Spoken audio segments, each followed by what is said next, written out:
बहुत ध्यान से सुनिए। यदि आप किसी परिस्त्री गमन, बहुत शास्त्रों में बार बार आता है तो आप मान लीजिए बात, अगर आप परिस्त्री गमन करते हैं तो फिर केवल बातें बना लीजिए, बात समझ में नहीं आएगी आपको, ये अध्यात्म समझ में नहीं आएगा, ऐसे उड़ जाएगा, पकड़ में ही नहीं आएगा। ना स्त्री प्रसंगी, स्त्री प्रसंगी आप तो परिस्त्री गमन नहीं करते, पर जिसको मित्र बनाए हुए हैं वो व्यभिचारी परिस्त्री गमन करने वाला है, तो उसके संग से आपका हृदय मलिन हो जाएगा। श्री शौभरी जी महाराज, संगम त्यजेत मिथुन व्रति नाम मुमुक्षु सर्वात्मना न विसजेत बहिरिंद्रियाणि। ऐ मुमुक्षु, संसार सागर से मुक्त होने की इच्छा रखने वाले उपासक, संगम त्यजेत, संग का त्याग कर दो। किनके? जो केवल मैथुन सुख को ही परम सुख माने हुए हैं। संगम त्यजेत मिथुन व्रति नाम मुमुक्षु। आप इस संसार से मुक्त होना चाहते हैं तो ऐसे लोगों का संग भी त्याग कर दें। ना स्त्री प्रसंगी मिलत यत, तो इदम स्थानम आश्रित्य। कैसे हम आश्रय लें, कैसे हम मान लें कि हम प्रिया प्रीतम के हो गए? ऐसे मानो, ऐसे चलोगे तो तुम्हारा हृदय स्वीकार कर लेगा। तुम अगर गंदे आचरण करोगे तो केवल बातें रहेंगी, हृदय स्वीकृत नहीं होगा प्रिया प्रीतम के चरणारविंद की शरणागति से, तो फिर निर्भय, निश्चिंतता, निशोकता आ ही नहीं सकती।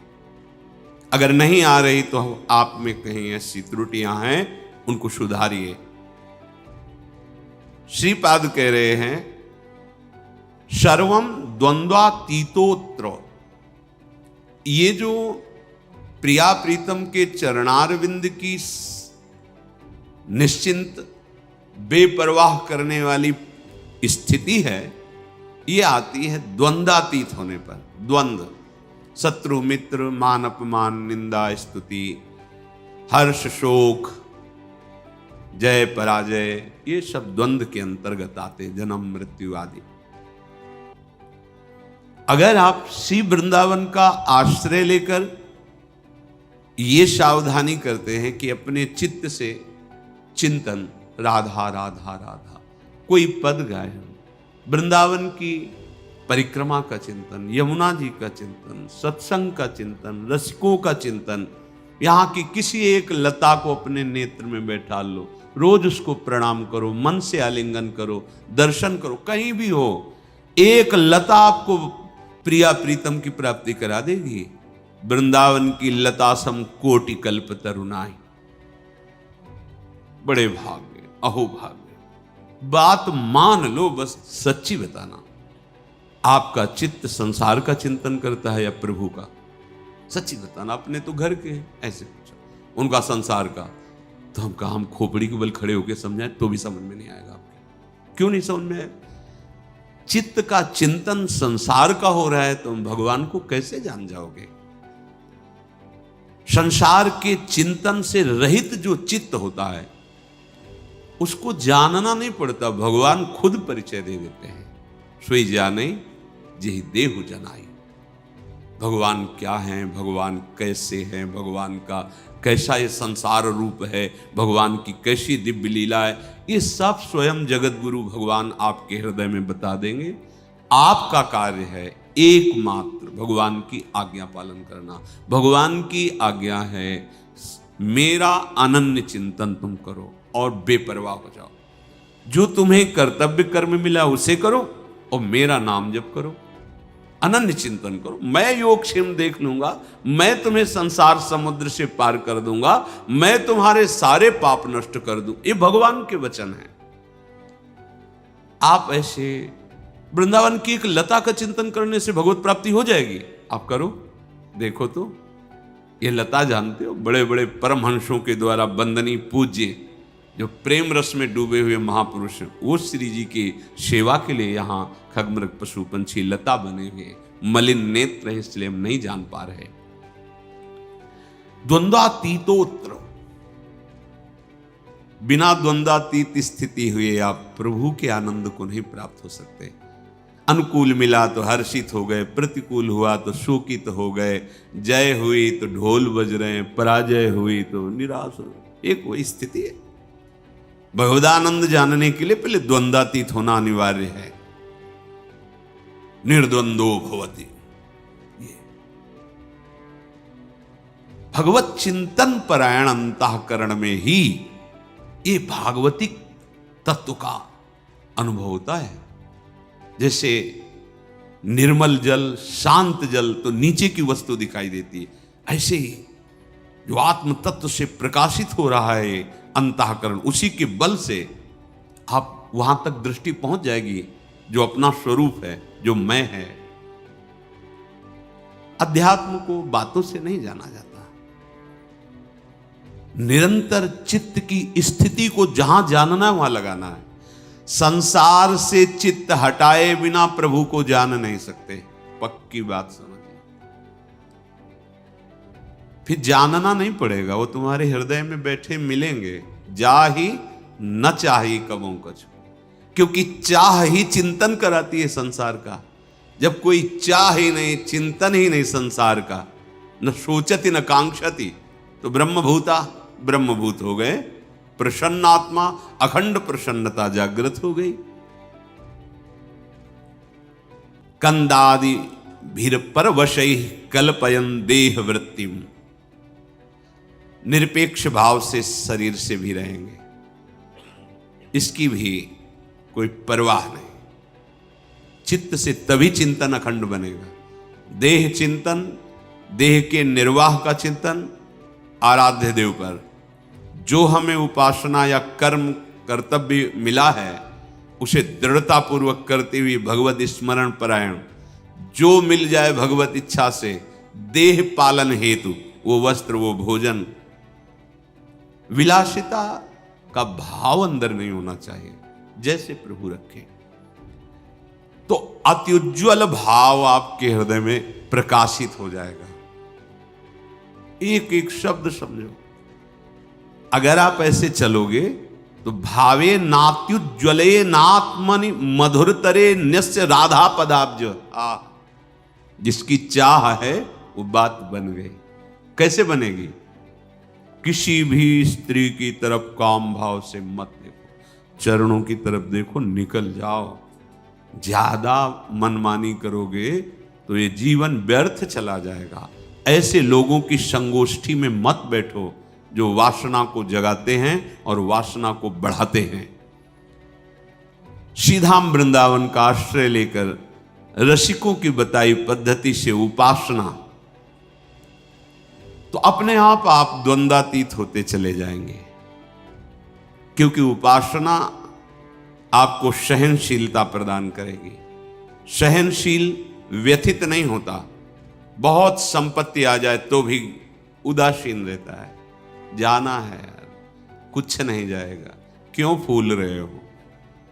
सब कुछ नष्ट हो गया, जाना है, क्यों शोक कर रहे हो? क्यों भूल रहे हो? अपने पास तो अक्षुण्ण संपत्ति है, अविनाशी सी श्यामा श्याम, क्यों शोक करते हो? यहां सब कुछ जाना है। इतना सुंदर विवेक रहता है कि वो सहनशील महात्मा द्वंद्वातीत हो जाता है। चाहे कोई गृहस्थ में हो, चाहे विरक्त में हो, महात्मा एक स्थिति है का नाम है। जो महात्मा है वो एक स्थिति है, साधुता एक स्थिति का नाम है।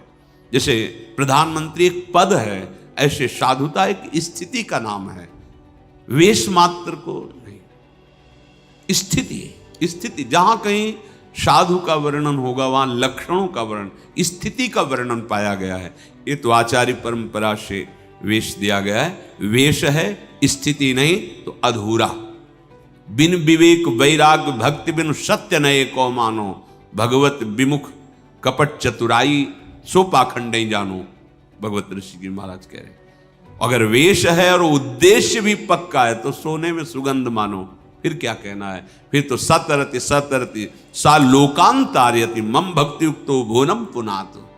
लोक के लोक पावन करने की सामर्थ्य महात्मा रखता है।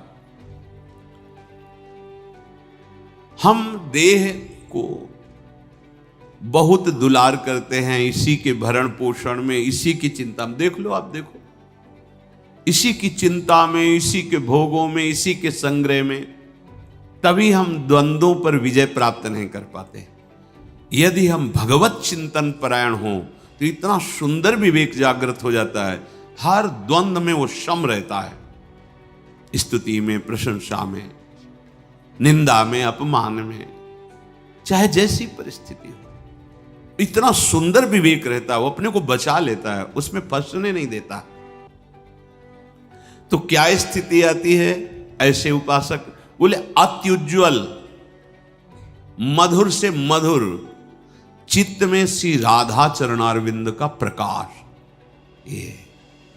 ये परम लाभ। यत्पाद पद्म नक्षचंद्र मणिच्छटाया, ऐसी अद्भुत छटा प्रेम की विकलता आ जाए तो द्वंद्वम वृंदावनांतरगमय दिन निशा नित्य तन्नाम जापी।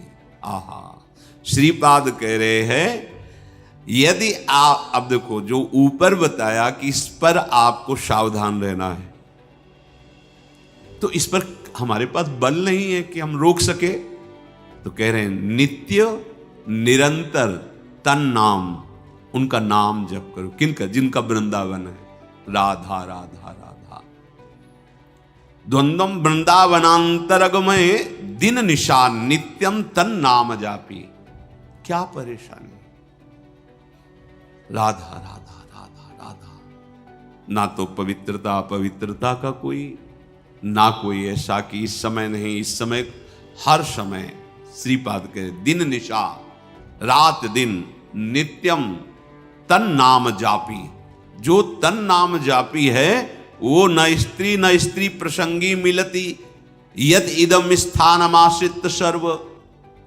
वो साध्य साधन से, वो काल के भय से, तीनों तापों के भय से, पाप पुण्य के बंधन से, हृदय के अंधकार का नाश करके दिव्य ज्ञान प्रकाशित, समस्त द्वंद्वों पर विजय, ये सब प्राप्त हो जाता है। अच्छे से समझ लो, वृंदावनांतरगमय दिन निशा नित्य तन नाम जापी। रात दिन वृंदावन में जिनकी जय घोष होती रहती है, महारानी जो राधा राधा राधा राधा राधा। लालजू के हृदय का आह्लाद, प्रेम मूर्तिमान सांद्रानंद घन प्रेम मूर्ति किशोरी, राधा राधा। मान लो सब स्थितियां आपके हृदय में आ जाएंगी। अब बातें केवल करो और नाम जप ना करो, धाम चिंतन सत चिंतन न करो, फिर ये स्थिति कहां से आएगी? जहां चिंतन करते हो वही दशा आएगी आपके अंदर। विषयों का चिंतन करते हो तो विषयों की दशा आएगी। विषय नाशवान, परिवर्तनशील, शोक में, दुखालयम में दुख ही तो है। तो यही आपको प्राप्त हो रहा है। बचना चाहते हो इससे, और चिंतन करते हो वही जिससे आपको ये दुख प्राप्त हो। चिंतन बदलो, आचरण बदलो, लक्ष्य आपका दृढ़ हो। असत नहीं सत, असतो मां सद्गमय। जो हम असत शरीर असत व्यवहार में हैं, अब हमारी यात्रा सत की होगी, सच्चिदानंद की होगी। श्री विदुर जी महाराज धृतराष्ट्र जी को उपदेश करते हैं। नवद्वारमिदं वेश्म त्रिस्थूणं पंच साक्षिकं क्षेत्रज्ञाधिष्ठितं विद्वान यो वेद स परः कविः। हे महाराज धृतराष्ट्र, आंख, कान आदि ये 9 द्वार वाला जो देह है, शतोगुण रजोगुण तमोगुण रूपी खंभों से ये स्थित है, अर्थात त्रिगुण के द्वारा ही इसकी रचना हुई है। 5 ज्ञानेंद्रियां विषयों को भोगने वाली हैं, परिचय कराने वाली। आत्मा राजा की तरह विराजमान है। इस महल में 9 द्वार वाले राजा की तरह आत्मा विराजमान है। अब मंत्री बड़े बेईमान हो गए, गलत सलाह देने लगे। बुद्धि मन ये मंत्रणा का परिकर है। जैसे राजा को लुभायमान करके दस्तखत करवा ले, ऐसे मन बुद्धि हमको बार बार पढ़ो, ये भोग लो, ये देख लो, ये खा लो, ये सूंघ लो, ये ऐसा करो, ऐसा करो, बड़ा सुख मिलेगा। हम राजी होते चले गए और हम फंस गए। अब अपने आप से अपने आप का उद्धार करो, भगवान जो कह रहे हैं। अब होश में हो जाओ, तुम्हारे सलाहकार गलत हैं। जांच कैसे करें? संत सदगुरुदेव की वाणी, शास्त्र वाणी, इससे जांच करो कि हमारे सलाहकार सही सलाह दे रहे हैं या गलत। महाराज, यदि तुम ऐसा नहीं करोगे तो तुम्हारा ये पतन करवा देंगे, तुम्हारे बुद्धि, तुम्हारा मन। वही ज्ञानी है जो तत्व से ये बात जानता है कि शरीर एक घर मात्र है, मैं नहीं हूं। ये इंद्रियां सेवक हैं, ये मैं नहीं हूं। ये मन बुद्धि सलाहकार हैं आपके, आप नहीं हैं। पर आप कभी ऐसा नहीं देखते। आप शरीर को मैं देखते हैं, मन इंद्रियों को मैं में मिला लिए हैं कि मैं खा रहा हूं, मैं देख रहा हूं, मैं भोग रहा हूं, मैं चल रहा हूं। चाहे कर्मेंद्रीय विषय हो, चाहे ज्ञानेंद्रीय विषय हो, चाहे अंतःकरण, आप उसे मैं से लिए हुए हैं। तो वही ज्ञानी है जो इस बात को तत्व से जानता है। विदुर जी महाराज कह रहे हैं, जो कोई भी नशा करेगा, मत्तः, शराब पीना, गांजा पीना आदि आदि जो ये नशे हैं, नहीं भाई। देखो, भगवान का प्रसाद जिसे कहा जाता है, उस सर्व दुखों का हरण करने वाला है। और भगवान का प्रसाद, भगवान का नाम, भगवान का उच्छिष्ट प्रसाद, जो हमारे हृदय के पापों का नाश करके प्रसन्नता प्रदान, प्रसादे सर्व दुखा नाम हा निरस्यो हो जाए। प्रसाद का मतलब ये नशा नहीं है। जो करते हो हम प्रणाम करते हैं, पर हमारा शास्त्र कहीं ऐसा किसी भी उपासना में किसी भी उपासक को आदेश नहीं करता। सिद्ध पुरुषों की बात अलग है। जैसे भगवान शिव हलाहल जहर पिए, तुम एक बूंद पियो मर जाओगे। एक महात्मा थे, 10 तोला संख्या रोज खाते थे। पूज्यपाद उड़िया बाबा ने सुना उनका, ऐसा कैसे हो सकता है? अरे 1 तोला में 10-5 मर जाए, फिर 10 तोला। बोले महाराज झूठ बात नहीं, वो रोज शाम के 4 बजे पाते। बाबा गए उनके यहां तो पूछा, तो उन्होंने मुस्कुरा के कहा, हाँ पाते। 10 तोला संख्या आप कैसे पा जाते? बोले शाम के 4 बजे बैठना, सिलबट्टा में डाला धतूरा संख्या जहर, पीसा, खप्पर में धोया, पी गए। बोले हमारा रोज का आहार है ये। हमें महापुरुषों का वही अनुकरण करना है जो उनके उपदेश से मिलता हो। कोई भी नशा, यहां देखो धर्मराज के साक्षात स्वरूप है, कोई भी नशा करने वाला तत्वबोध को प्राप्त नहीं होता। जो तत्वबोध को प्राप्त हो गया है उसके ऊपर कोई नियम नहीं है। जैसे आद्य गुरु भगवान शंकराचार्य जी आगे जा रहे थे, पीछे शिष्यजन जा रहे थे। पता नहीं क्या भाव आया, मछलियां उठाई, ऐसे बिक रही, ऐसे उठाए, वो खा लिया। जब देखा गुरुजी ने खा लिया तो 4 शिष्यों ने नहीं खाया और शेष ने। आगे जा रहे थे तो भ्रमण ही करते थे, तो कांच गलाया जा रहा था, खप्पर में खोलता हुआ कांच ले पी गए। जिन्होंने नहीं पिया तो वहां भी नहीं पिए। जो पिए थे, वो जो मछली पाए थे, उनसे कहा पियो। कांच कैसे पिएंगे, मर जाएंगे, तो मछली क्यों खा ली? जो नहीं खाए थे उनसे कहा आपने क्यों नहीं खाया जब हमने खाया? तो उनका प्रभु आपने आदेश नहीं किया। ठीक, आपने क्यों पा लिया?